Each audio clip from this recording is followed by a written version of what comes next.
Restaura. Estou brincando, tá? Restaurador. Neemias é o restaurador. Quer dizer, quando a sua mãe colocou o nome dele de Neemias, seu pai e sua mãe, provavelmente eles nem imaginassem o que faria Neemias. Eu acredito que seus pais não tinham noção do que Neemias iria fazer. Qual seria o chamado, a vocação dele? Então, vamos lá? Neemias capítulo 1, nós vamos ler, e o tema da mensagem é Reconstruindo minha Jerusalém. Jerusalém daqueles dias, irmãos, era a capital de Israel. Hoje Jerusalém existe. A igreja é a Jerusalém do Senhor. A igreja é a Jerusalém do Senhor. Neemias capítulo 1. E a minha casa e a tua casa, ou seja, a minha família e a tua família, é a tua Jerusalém.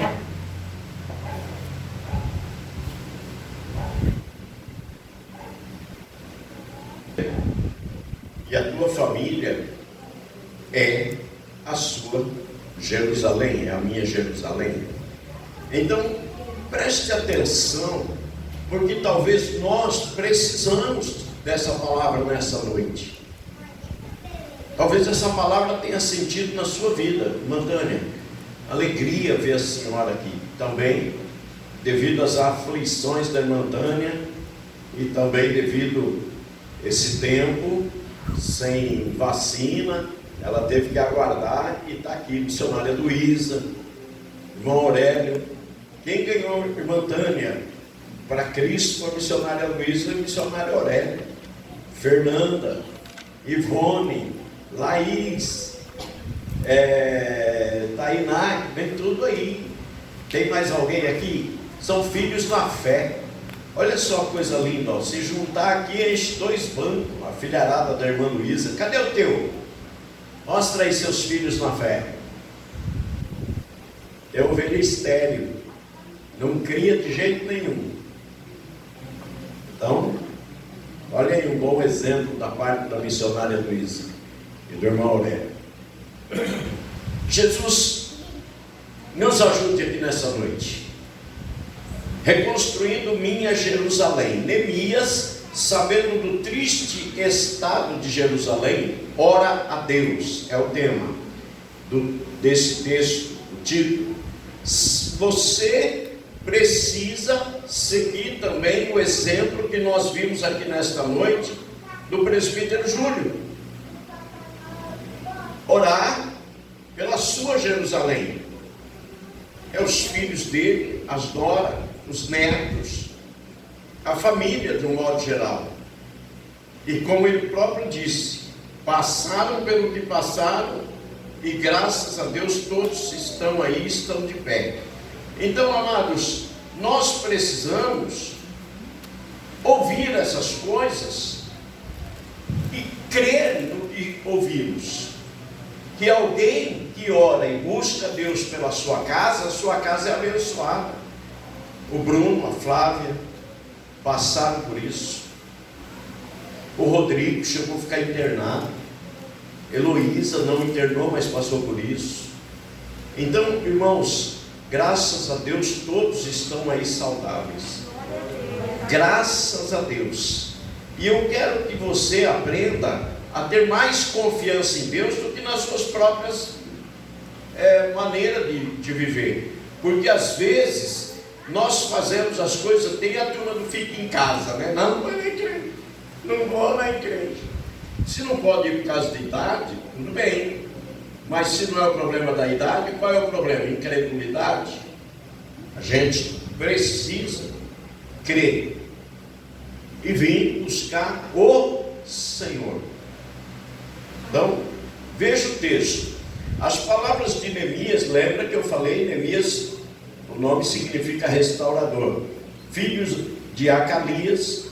E sucedeu no mês de Quisleu, no ano 20º, estando eu em Suzã, a fortaleza. Isso aqui parece uma confusão, mas não é, né? Mês de Quisleu corresponde entre o meio do mês de março e o meio do mês de abril para nós aqui.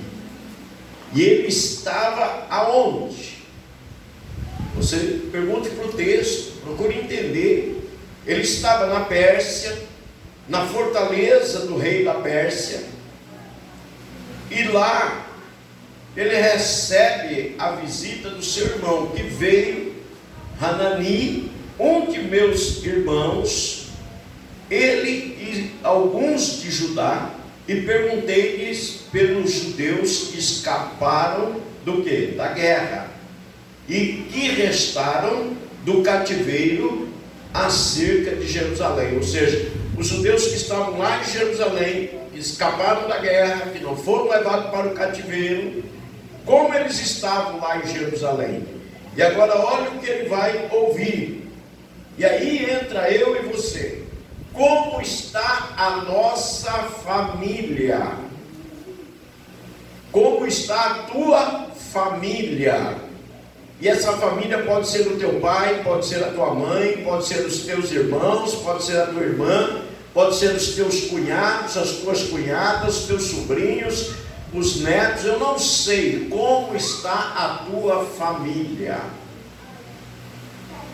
Está entregue a Deus dará? Porque Neemias, ele estava confortavelmente em Suzã, no palácio do rei. E ele era o homem que provava o vinho, para saber se aquele vinho não estava envenenado ou contaminado, e ele dava um copo na mão do rei e da rainha. A vida de Neemias estava tranquila, porque ele era um camarada que tinha acesso direto à presença do rei. E você também tem. O rei Jesus está aqui nessa noite, e ele já abriu o acesso direto para você entrar na presença dele e requerer dele aquilo que você sonha para a tua casa e para a tua Jerusalém. E aqui o homem que vem de lá, o irmão dele, o Hanani e os outros amigos, ele pergunta: como está Jerusalém? Como estão os judeus que lá ficaram, que escaparam do cativeiro?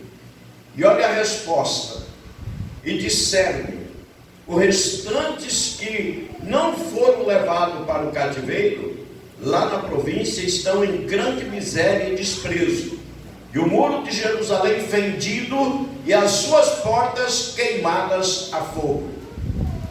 E a gente precisa entender isso.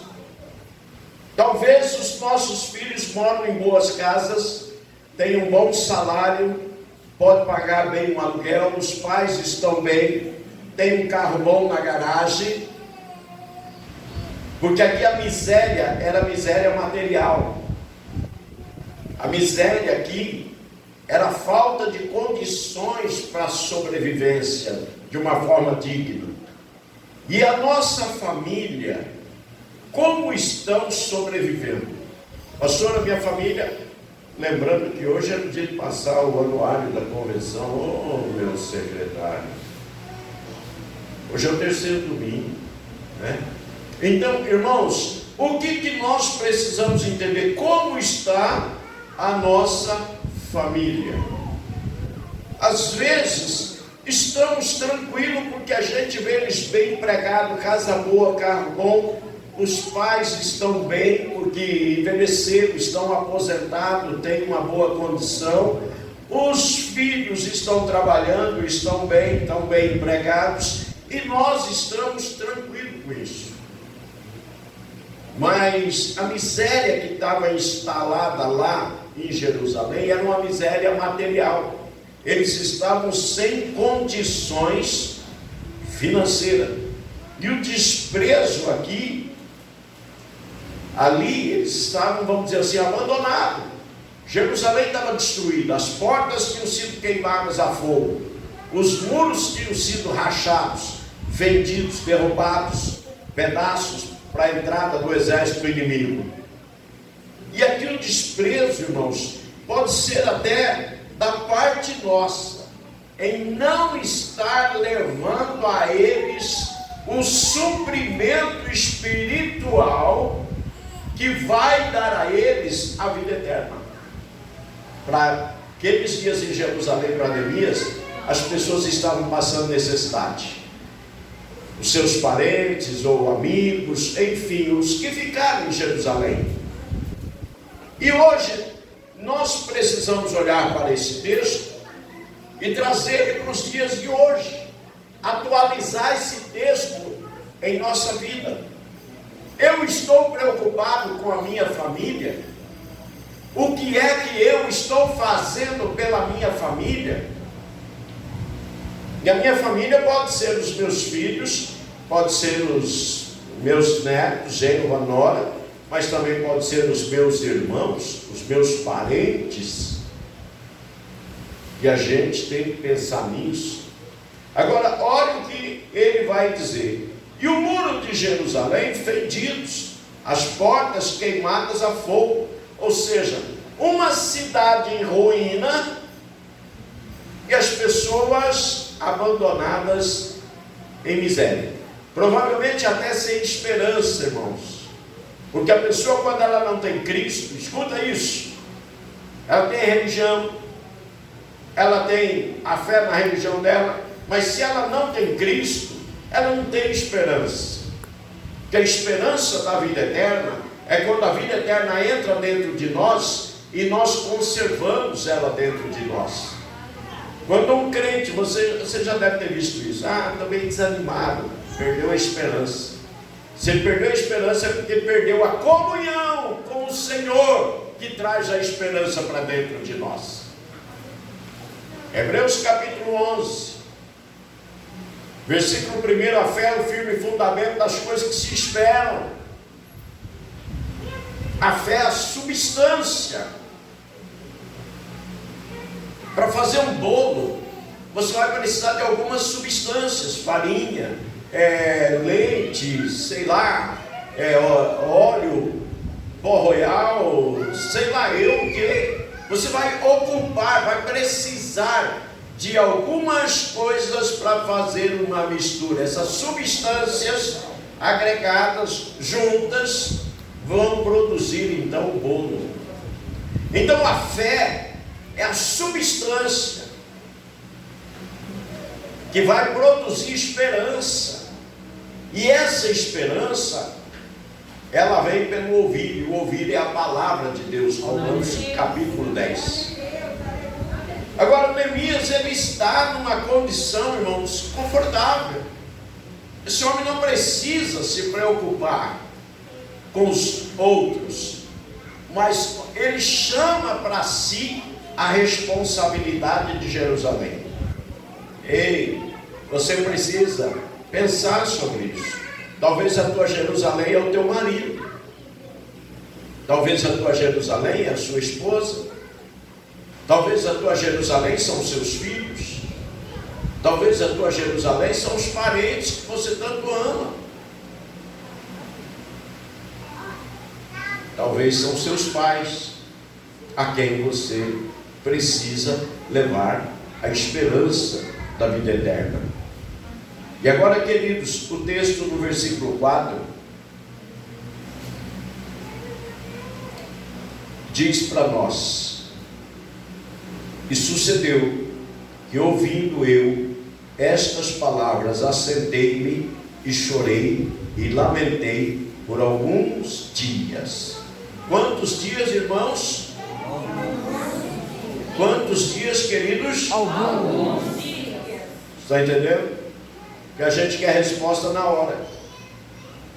E este homem, ele vai dizer: assentei-me, ou seja, parei tudo.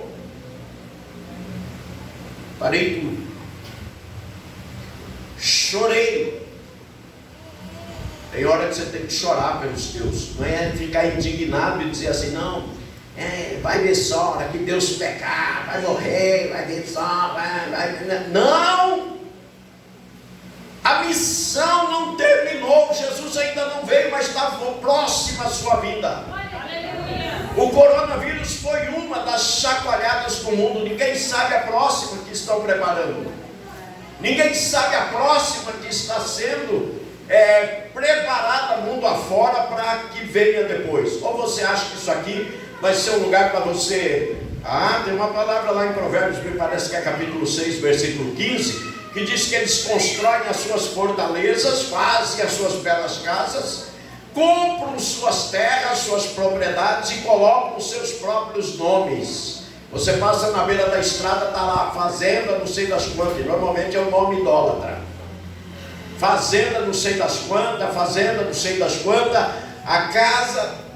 Esses tempos atrás nós estávamos ali em Venceslau, eu e o Edna, saímos ali no bairro, e tem lugar ali em Venceslau que você pega uma quadra como essa, a metade da quadra assim, eu acho que não teve, esse caso é uma quadra como essa, só tem 2 moradores na quadra, metade da quadra é para uma pessoa e sai do outro lado, metade da quadra é para outra pessoa e sai do outro lado, ou seja, essa quadra é nossa e aqui ninguém vem morar. Fortaleza, vai lá pregar, vai falar de Jesus para ele, vai dar risada, vai olhar para você, para o teu sapato, para a tua roupa, porque o conforto faz com que a pessoa se acomode, quando deveria ser o contrário. Deus tem muito me abençoado, então muito mais eu vou estar nos pés dele. Gratidão, amor, devoção, estar agradecido pelo favor de Deus. E o favor de Deus começa na cruz, quando ele entrega o seu filho na cruz do Calvário para dar a sua vida por nós. E dele recebemos perdão e recebemos salvação, recebemos graça. Romanos capítulo 8, versículo 2, a Bíblia diz que nós somos a justiça de Deus em Cristo. Que ele nos libertou da lei do pecado e da morte. Aleluia. E nos libertou pela lei da vida, do Espírito e da vida. Romanos 8, versículo 2. Então o que nós precisamos entender? Se nós somos libertos, fomos libertos para viver uma vida avarenta, gananciosa, confortável, só pensando em prosperidade, e Deus me dá, eu tenho, eu quero, eu preciso mais, e que Deus... Não! Nós fomos chamados em Deus para ser multiplicador. Vocês observem que essa igreja, não tão grande, ela se multiplicou. De uma igreja, ela virou 4. Glória a Deus. Glória a Deus. Aleluia. Se eu não tenho visão, nós estávamos aqui, teríamos enchido tudo de caixinha bonita, decoração bonita, tudo bonito. E os investimentos feitos nessas outras 4 igrejas, que somados agora somos 5, estariam tudo parado aqui dentro. Um monte de pedra bonita, tudo bonito. Conforto, ar-condicionado, tudo ajeitado. E as almas perecendo, sem Jesus. O meu interesse maior, irmãos, é alma, não é pedra, não é parede. Deus é tão bom que Ele colocou essas cadeiras aqui pela mão do irmão Rodrigo Rocha. E elas estão assim desbotadas, e não é só aqui. As outras igrejas nossas da região colocaram também, já trocaram até o plano, e nós vamos ter que começar uma reforma nelas também. Aí nessa lateral a gente está vendo, e não é por causa de não ter cortina nas janelas, porque aqui eu pintei até os vitrôs, não resolveu. Lá em Epitácio eles colocaram cortinas e colocaram isso, filme nos vidros, e já trocaram todo. toda a forração das cadeiras. Então agora, irmãos, se eu não tenho uma visão de multiplicação, nós éramos só essa igreja, talvez um pouco mais de gente, teríamos aberto aqui um pouco mais e estaríamos aqui. A tua visão é de um multiplicador? É de gerar para o reino de Deus? A tua visão é de ser você construindo coisas para você e a casa de Deus? Como é que fica? Olha o que Deus fala para os judeus que vieram do cativeiro através de Ageu: é tempo da minha casa ficar deserta? E o Neemias, ele poderia muito bem ter ouvido, ter ficado triste, falando: nossa, e agora, hein? Porque às vezes nós somos assim: eu não sei o que fazer, nem sei mais o que fazer. Então eu tenho uma boa notícia para você aqui: ainda existe um Deus que responde orações feitas na terra. Aleluia. Ainda tem um Jesus que caminha com o seu povo e dá vigor ao cansado, força e coragem para aquele que está aflito. E esse Jesus é o Senhor dos céus e da terra, que ainda muda, e não existe coração duro quando Ele operar. Aleluia. A tua Jerusalém, como está a tua Jerusalém? Como estão seus pais? Neemias, ele queria saber dos detalhes. Chorei, lamentei por alguns dias. Sabe o que é isso? É aquele camarada que para tudo e: ai meu Deus, eu estou aqui, Senhor, no conforto do palácio, mas a Jerusalém, Senhor, a cidade do grande rei, a igreja e a sua família. Porque Deus não habita em templo feito de pedra, por mão de homem. Ele habita com você através do Espírito Santo. Senhor, a minha Jerusalém está, Senhor, indo bem de um lado. Lá eles estavam em miséria, a nossa não dá, mas Senhor, tem misericórdia da minha. Ele para tudo e ele vai buscar o Senhor. Eu acho que eu podia até parar a mensagem aqui, porque você já entendeu o recado. E aí ele diz: lamentei por alguns dias, estive jejuando. Ei, jejuando. Quando eu me converti, que Jesus entrou na minha vida, a maior preocupação foi meus pais. Para mim parecia que meus pais iam morrer na semana seguinte. E eu comecei a orar e jejuar e consegui levar minha mãe. E foi indo, e é um trabalho dentro da minha família incansável. Incansável. Hoje eles aceitam a palavra, eles querem uma oração, já se converteram, entregaram a vida a Jesus, mas não firma, não congrega. Um congrega quando quer, resolve numa igreja, depois para, não se firma. É a minha Jerusalém, são os meus irmãos. A Jerusalém da irmã Edna, então, pelo amor de Deus, não é diferente da minha. É uma batalha. Nós não vamos chorar na eternidade. A Bíblia diz que Ele limpará do nosso rosto toda lágrima. Verdade. Porque a pior coisa que poderia acontecer é você entrando no céu e o anjo perguntando para você: onde estão os teus parentes? E você dizer assim: não sei, sabendo que você está lá, e os outros você não sabe onde estarão. E o Neemias, irmãos, a unção atrai. Eita, glória a Deus. A unção atrai. Às vezes não é pelo tanto que se fala, é pela unção que está na sua vida que os outros querem andar atrás de você. E tem uma diferença entre um e outro, porque tem uns que são e tem uns que não são. A unção atrai. A unção faz com que as pessoas queiram estar perto de você. A unção tem... Ontem teve nossa reunião de superintendência, presidente prudente, só para pastores e a liderança. Tinha lá umas 40 pessoas. Irmãos, todos queriam falar comigo. Todos. Com exceção de um, que eu fui até ele e depois, mas assim, todos. Todos. Essas 40 pessoas que lá, eu recebi o carinho, o amor de todos. E eu vi que nem todos tinham também o mesmo privilégio.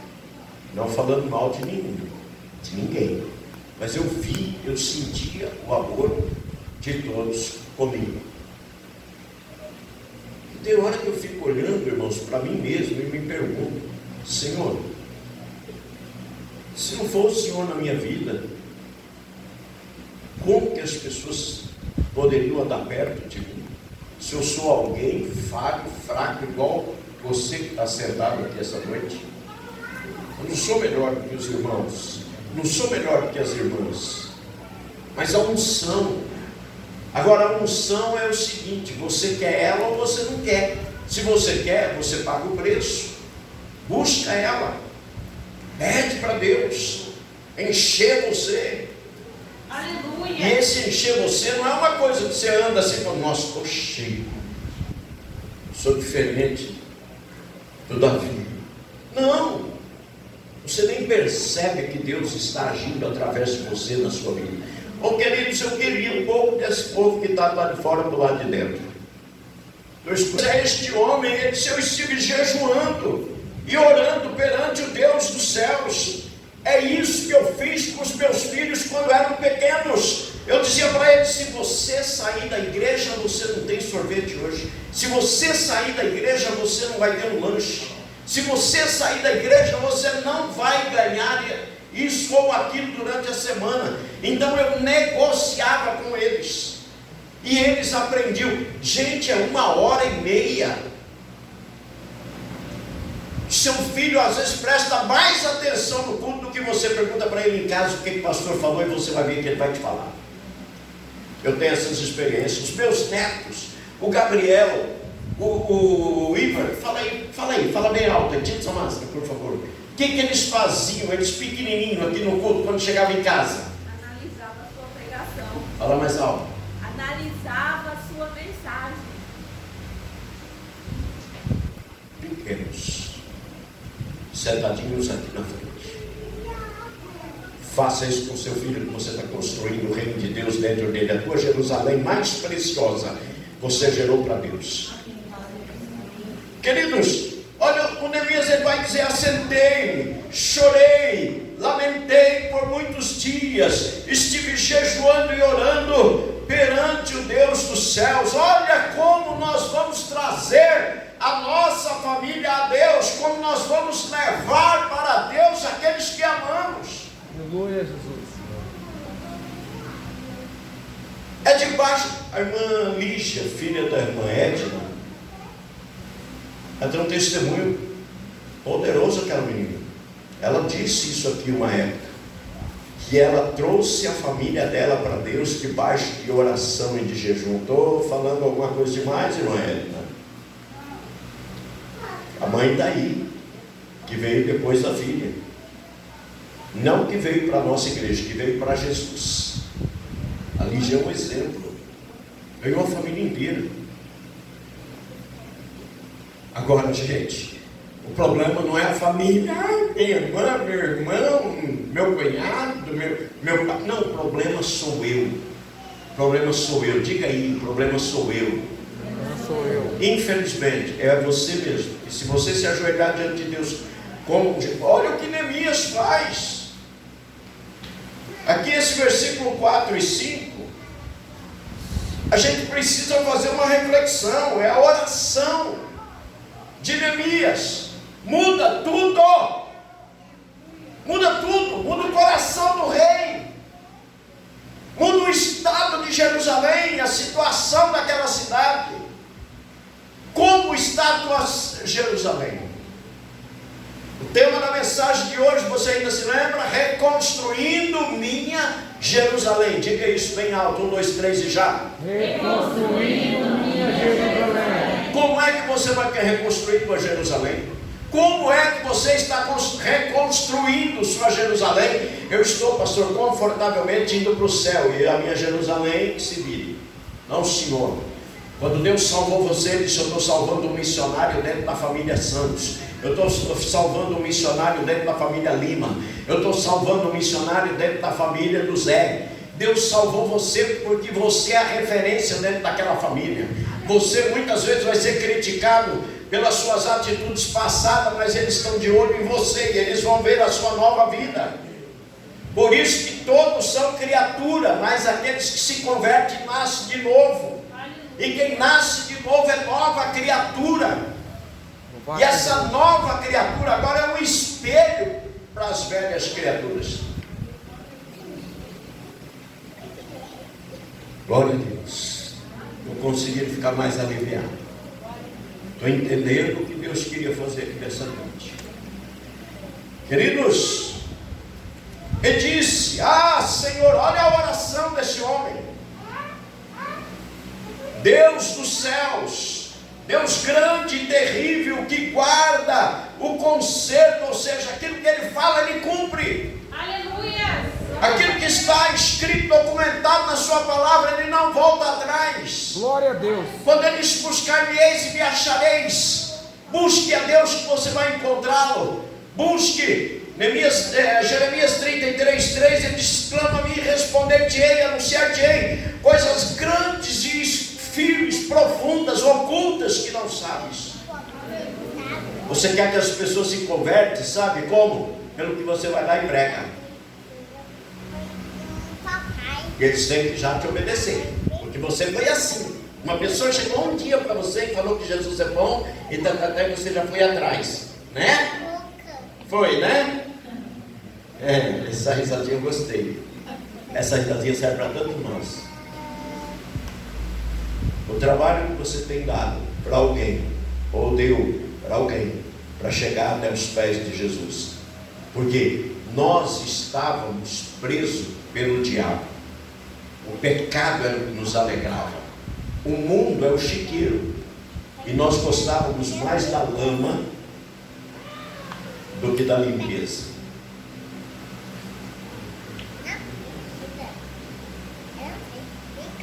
Ah, Deus dos céus, versículo 5.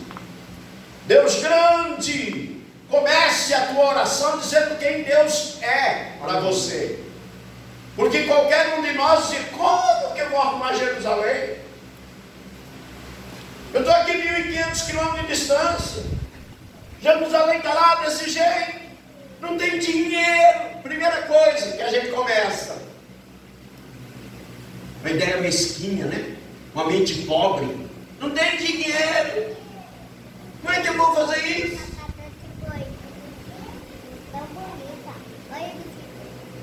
É muito difícil, pastor.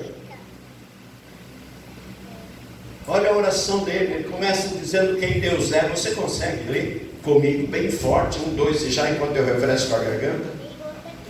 E diz: ah, Senhor, Deus dos céus, Deus grande e terrível, que guarda a aliança e a benignidade para com aqueles que o amam e guardam os seus mandamentos. Gostou? Igual Camilo, uma tacinha dessa aqui para mim não dá para nada não.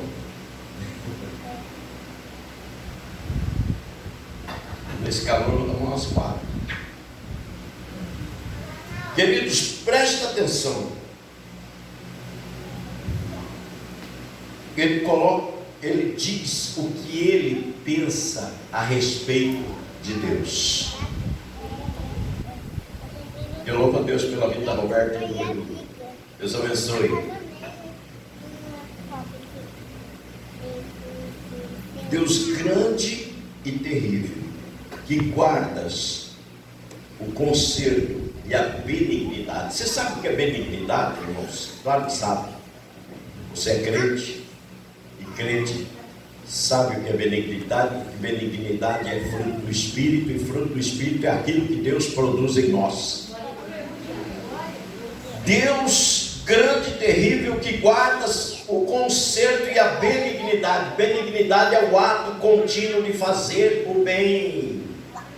O Deus que nunca faz o mal. Ele é benigno, ele é longânimo. Ele não está ali no céu com um chicote nas costas, olhando para baixo, pensando em quem ele vai dar uma lapada. Quando eu me converti, eu ouvia muito essa frase: ah, Deus vai pesar a mão, pode deixar. Mas, gente, quando eu fui estudando a Bíblia, eu fui vendo, Deus é justo. O castigo de Deus já está na sua palavra, e a bênção de Deus já está na sua palavra. Glória a Deus. E as pessoas ficavam imaginando assim: alguém fez alguma coisa errada, não, Deus vai pesar a mão, vai ver. Olha, o diabo faz assim, ele está sempre esperando uma oportunidade para arrebentar com alguém. Deus está sempre chamando, usando um para dar um conselho, usando o outro para dar outro conselho, usando o outro para ministrar a palavra. E ele coloca conserto e a benignidade para com aqueles que vamos entender isso? Primeiro maior mandamento: amarás o Senhor teu Deus de todo o teu coração, de todas as tuas forças e de todo o teu entendimento. Glória a Deus. E é assim que você tem amado ao Senhor. Pastor, se tivesse no confessionário, eu ia falar para o senhor entrar aí dentro, eu ia falar para o senhor que eu tenho pensado muito no que eu quero comprar, no que eu quero fazer, no que eu quero pensar, no que eu quero, mas está errado? Não está errado. O problema é onde está a sua mente. Jesus disse em Mateus capítulo 6, versículo 19: onde estiver o teu tesouro, aí está também o teu coração. É Deus. Teu coração, mente. Coração, mente. Quando fala de coração, fala de mente. Onde está o teu tesouro? E onde está o teu tesouro, está também o teu coração. E se você morrer com o coração nos teus tesouros, você pode ter frequentado essa igreja, você pode ter tido o melhor pastor dessa cidade, que sou eu. Não desfazendo nenhum dos outros, eu abençoo todos os outros, mas você tem o melhor pastor dessa cidade. Glória a Deus. Se eu não me valorizar, não vou esperar que os outros venham me valorizar, porque eles não vão vir não. Mas você que está aqui, se você morrer pensando nos seus tesouros terrenos, o céu não é lugar para você. O que é prioridade para a sua vida? Neemias diz: aqueles que te amam e guardam os teus, guardar é viver. Eu vou falar sobre isso já. Quando ele fala de Deus grande e terrível, irmãos, ele fala de um Deus invencível. Glória a Deus. Sabe qual é o problema nosso? Nós temos um problema e a gente olha para o problema e maximiza o problema, ele fica grande, vira um elefante na tua frente. E todo dia você faz aquela oração michuruca, falando para Deus daquele problema, e aquele problema, e aquele problema. Ao invés de você subir na presença do Altíssimo, exaltar Ele, engrandecer Ele, dizer para Ele: o Senhor é o Deus invencível, esse problema não vai me destruir, porque eu estou debaixo do sangue que Jesus derramou na cruz, eu sou teu. Glória a Deus. Esse é o Neemias, e esse tem que ser nós. Aleluia. Temos que ser assim, restauradores da nossa família, da nossa casa, irmos a Deus com convicção. Às vezes a gente olha para as pessoas e atribui um monte de adjetivo desqualificativo, e a gente diz que não tem jeito. Então te dou um desafio: estude esse livro com profundidade e se coloque no lugar de Neemias e diga: se fosse eu, saía do palácio do rei e iria reconstruir Jerusalém. Aí eu vou dizer que tu é um crente de verdade. Se coloca no lugar de Neemias. Vocês pensam que foi fácil essa igreja estar assim hoje? Que pode não estar do jeito que você quer, mas o presbítero Júlio é antes de mim aqui, ele sabe de muita coisa, fez muitas reformas aqui, e outros que Deus já chamou para a eternidade, com muita honra: João Machado, Antônio Lima, José Bento. E louvado seja Deus que tem conservado o presbítero Júlio e a irmã Cleusa em vida para se alegrar aqui. Vocês pensam que foi fácil levantar Martinópolis? Quantas vezes eu vi o Rodrigo e a Elô com lágrimas nos olhos, e eu aí alimentando a esperança, a expectativa deles, e eles dizendo: mas nós jejuamos a semana inteira, e nós temos orado, e ninguém se converteu. Eu digo: espera! Louvado seja Deus.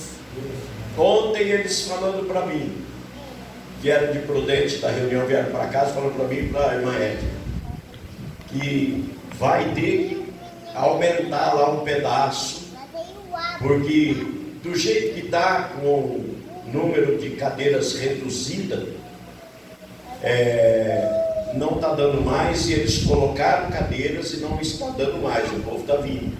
Já teve uma época que estavam todas as cadeiras, 80 lugares lotados. Louvado seja Isso Deus. agora nós vamos ter que aumentar. Estava angustiado, ele angustiado, falando, falei: pode ficar tranquilo, que na hora certa Deus trará os recursos que você precisa. Louvado seja Deus. Aleluia. Está lá? Foi fácil? Muita lágrima, muito choro, e muitas vezes eu falava para ele: leia a história de Neemias. Comprei um livro, George Miller, a oração de George Miller. Você deveria ler esse livro, o testemunho de George Miller. Se você quiser, eu não vou emprestar o meu para você, porque é perigoso eu não receber de volta e ficar lá na tua casa. Você deveria comprá-lo. É só me perguntar o nome, eu mando uma foto. Esse homem, Deus levantou ele para construir orfanatos, e um certo dia, olha o que é a fé. Romanos 4:17 diz que a fé traz à existência as coisas que não existem. Aleluia. E aquele dia, George Miller não tinha para as suas crianças em 2 orfanatos o café da manhã. Não tinha o café da manhã para não sei quantas crianças. O livro tem lá a quantidade, eu não lembro. E a sua governanta, que cuidava dessa parte, chega para ele e diz para ele que não tinha o café da manhã para todas aquelas crianças. E ele disse para ela: Deus proverá. Arrume as mesas como de costume e deixe tudo pronto, que a comida vai chegar. Eita glória. Aleluia. Por isso que eu estou dizendo que você deveria ler. Lá tem muitos exemplos. Grandes coisas fez ali Deus, está relatado. E George Miller, então, ele vai para a oração. Ele entra em oração. E naquela noite veio uma grande chuva. E tinha uma ponte logo depois da cidade. E os caminhões que dali daquela região que coletavam o leite e levavam para um laticínio, e as padarias da cidade que levavam pães para uma outra cidade, não puderam passar naquele dia. E os caminhões foram levar o leite para o laticínio. Você já perdeu da glória a Deus. Eu queria ter ouvido da glória a Deus. E as padarias foram levar o pão para o orfanato. Parece que eu troquei a palavra. Os caminhões que iam levar o leite para o laticínio levaram o leite para o orfanato.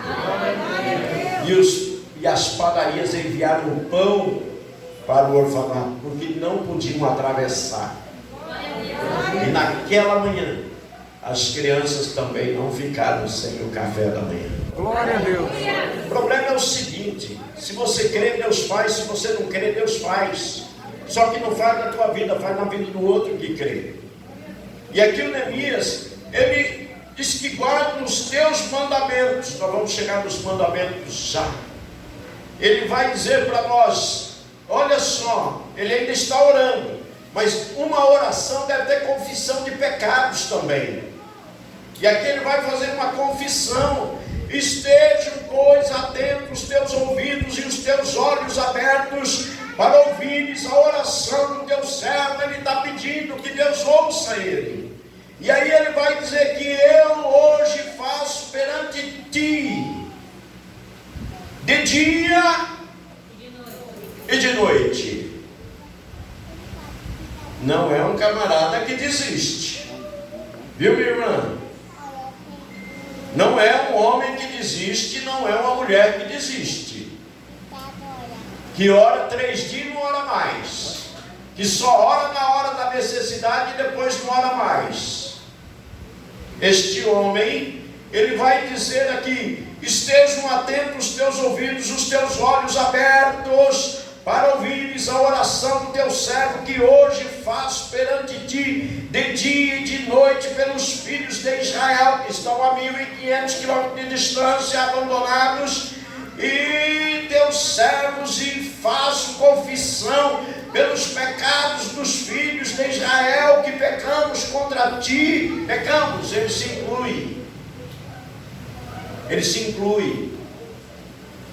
Quando você olha para os defeitos dos outros, você se inclui também. Quando você acha que alguém é errado, você olha para você e vê que você também é errado.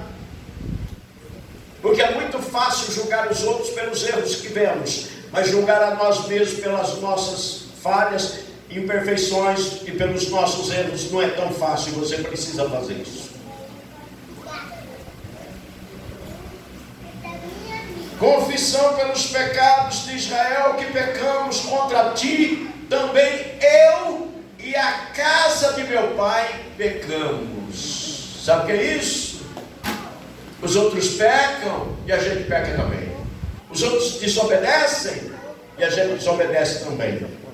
Os outros são infiéis e a gente é infiel também. Quando essa igreja aqui tinha a frequência normal aqui, está voltando, graças a Deus, de 90 a 100, 100 e alguma coisa, nunca passou de 40, 45 dizimistas.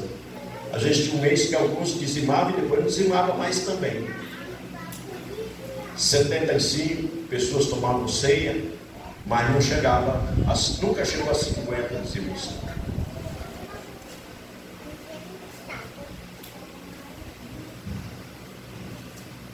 Eu e a casa de meu pai pecamos. Como é fácil ver os pecados dos outros, né? Como é fácil falar mal da vida alheia, né? Como é fácil reconhecer que os outros estão falhos e não reconhecer as nossas próprias falhas. E o Neemias está confessando, está dizendo: eu e a casa de meu pai. Pecado diante de quem, irmãos? Será que você também não precisa parar e fazer uma confissão do pecado? E não é só um dia. Será que você precisa reconhecer? Porque pecado é assim, irmãos. Quando a gente quer comprar algo, a gente começa: Senhor, me abençoa que eu queria comprar isso aqui e tal. Eu quero comprar esse celular, eu vou usar o celular como exemplo. Senhor, eu quero isso, quero e tal. E fala com Deus e tal. E Deus abençoa e a pessoa consegue. Agora, quando é para pedir perdão do pecado, aí: Senhor, perdoa os meus pecados. Não, Senhor, pecado tem nome. Verdade. Perdoa a minha estupidez, a minha ignorância. Perdoa a minha fraqueza, que eu não tenho sido uma mulher de oração, não tenho sido um homem de oração.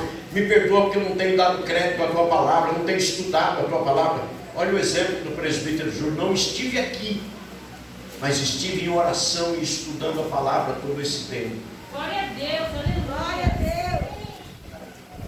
Igreja, irmãos, é todo dia dentro de você em casa. Para cá a gente vem incendiado para se reunir no corpo e adorar a Deus. E aí, queridos, ele vai dizer aqui no versículo 7. Ele faz aqui uma colocação: de tudo nos corrompemos contra ti e não guardamos os mandamentos. nem os estatutos, nem os juízos que ordenastes a Moisés, teu servo.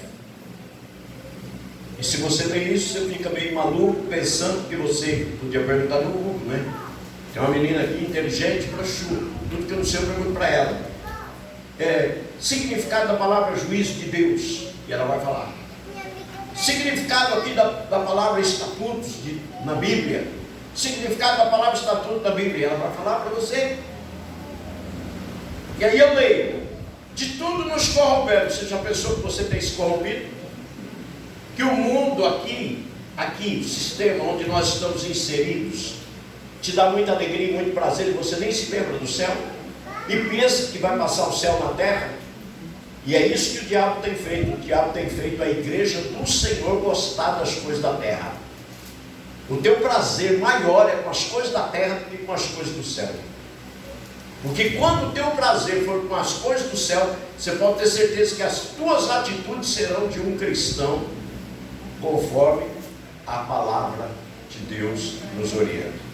E ele vai dizer aqui para nós: de tudo nos corrompemos contra ti, não guardamos os teus mandamentos. Os mandamentos são 613, escuta isso: 613 mandamentos. Nem os estatutos, nem os juízos que ordenaste a Moisés. Irmãos, estatutos, mandamentos, são conjuntos de normas. Estatutos é a diferença entre o bem e o mal. Se eu guardo os estatutos de Deus, eu estou fugindo do mal. E 613 mandamentos são 365 mandamentos negativos. Não faça, não cometa, não isso, não aquilo. É um para cada dia do ano. E temos 248 mandamentos positivos. Sabe por quê? É relacionado aos órgãos e os ossos do nosso corpo. A soma dos ossos do nosso corpo, ou os órgãos do nosso corpo. 248 mandamentos positivos. Sabe o que é isso? Faça, haja, ore, busque, enfim, poderia ir longe aqui na lista. Mandamentos, estatutos, juízo, conjunto de normas para a igreja de Jesus Cristo. A igreja de Jesus Cristo é aquela que vive em Jesus Cristo. E quando diz aquela que vive, todos nós que estamos aqui devemos viver, ou deveríamos, viver em Cristo. Paulo escreve aos Romanos, no capítulo 8, dizendo: nenhuma condenação há para aqueles que estão em Cristo Jesus e que não andam mais segundo a natureza do pecado, mas segundo o Espírito. Glória a Deus. Então, para esses não tem condenação. A natureza do pecado é essa que nós viemos lá do mundo com ela. Nos convertemos e recebemos a natureza de Deus através do Espírito. Mas se a gente ainda está vivendo na natureza do pecado, então tem alguma coisa errada com a gente. Se nenhuma condenação há para aqueles que estão em Cristo Jesus. E aí no versículo 14 ele vai dizer: se é que o Espírito Santo habita em vós. Se é. Eu tenho ou eu não tenho? Se eu não tenho certeza, eu tenho que ter. E Paulo ali vai colocando, e aí no versículo 14 ele faz uma colocação. Toma cuidado, preste atenção. O Espírito Santo de Deus está guiando a sua vida, ou é a natureza do pecado, ou é a vida de desobediência? O que é que está te norteando a sua vida?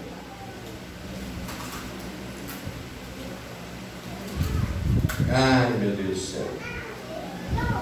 Tem tanta coisa legal aqui para vocês. Aqui ele vai lembrar Deus.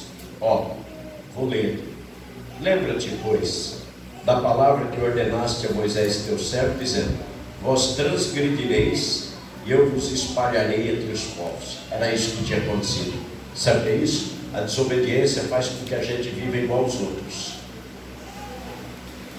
E vós vos convertereis a mim, e guardarei os meus mandamentos, e os fareis, ou seja, pratique, viva os mandamentos de Deus.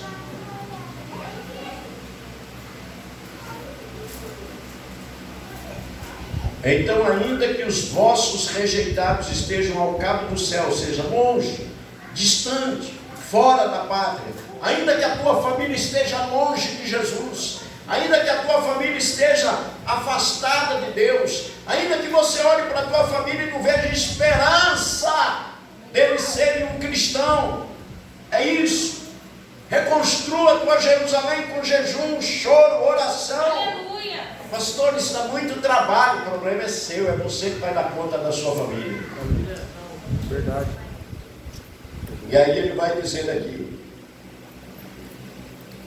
então, ainda que os vossos rejeitados estejam ao cabo dos céus, de lá os ajuntarei e os trarei ao lugar onde tenho escolhido, para ali fazer habitar o meu nome. Ou seja, Deus vai ajuntar os teus se você clamar, porque Ele tem, é a vontade dEle, é a palavra dEle. Neemias está lembrando Deus a respeito dessas coisas. Estes ainda são teus servos, e o teu povo que resgataste com a tua mão grande, e com a tua grande força, e com a tua forte mão. Deus resgatou do Egito o Israel dele que estava lá.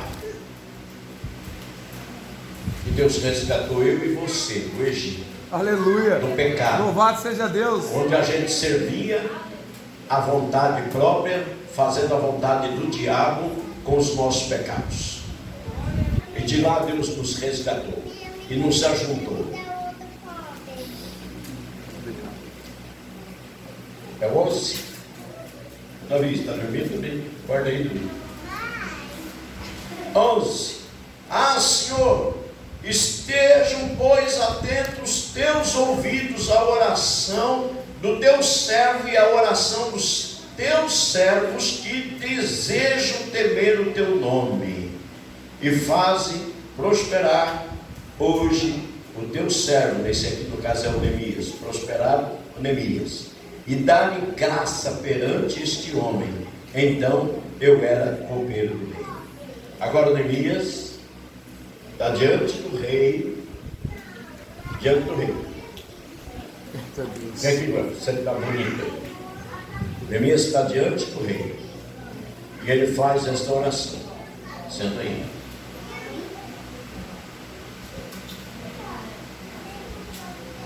A oração dos teus servos que desejam temer o teu nome, e fazem prosperar hoje o teu servo, e dá-lhe graça perante este homem. Então era eu o copeiro do rei. Era ele que entregava a taça na mão do rei. Ele disse: me dá graça perante este homem. Não é aquela pessoa que olha assim e fala: esse rei é um perigo, se eu falar com ele, ele vai me matar. Não, ele estava orando para Deus. Ele não pediu nada para o rei. Tem gente que vai pedir para o vereador, vai pedir para o prefeito, fica esperando o tempo de campanha para pedir as coisas para político. Obrigado. E aqui, o Neemias encerra este momento, esse capítulo, e aí vai dar quem fez a divisão, né, dos capítulos, que não foi Neemias. Então Artaxerxes permite Neemias ir a Jerusalém edificar os muros. Em um dia que ele chega na presença do rei, e o rei pergunta: você não é assim? O que está acontecendo que você está com esse semblante triste? E ele faz essa oração. E o Senhor então entrega tudo o que Neemias precisa nas mãos dele para reconstruir Jerusalém. Aleluia. E o mais importante, Deus deu a Neemias estratégias como deveria ele construir Jerusalém. E a partir daí, em 52 dias, em tempo recorde, Neemias levanta Jerusalém. Eu não sei como você está levando o teu Jerusalém. Só sei que o presbítero Eliseiro tem que chorar, jejuar e orar pela igreja de Estrela do Norte, porque ele está dirigindo lá. Como eu faço pela vida de vocês. Vocês viram o testemunho do presbítero Júlio, que sabe que eu nunca brinquei aqui nesse lugar. Você tem que jejuar e orar e clamar a Deus pela sua família. E tira teus pensamentos da terra. Porque ninguém sabe se no futuro próximo nós não podemos ter outra situação. E a situação se agrava a cada dia. Vocês viram até uma entrevista recentemente de uma pessoa dizendo que os pastores são culpados de muita coisa. E que isso precisa mudar. Vocês abrem o olho que a perseguição pode ser muito grande sobre a igreja do Senhor, e a igreja do Senhor é você. Então agora nós temos um tempo de paz para vir aprender. Salmista Davi, no capítulo 27, ele fala isso: aprender o seu santo tempo e aplicar em nossa vida, no dia a dia, e viver próximo de Deus, porque o amanhã não nos pertence. Amém? Amém? Amém. Amém, queridos? Amém. As palmas são para Jesus.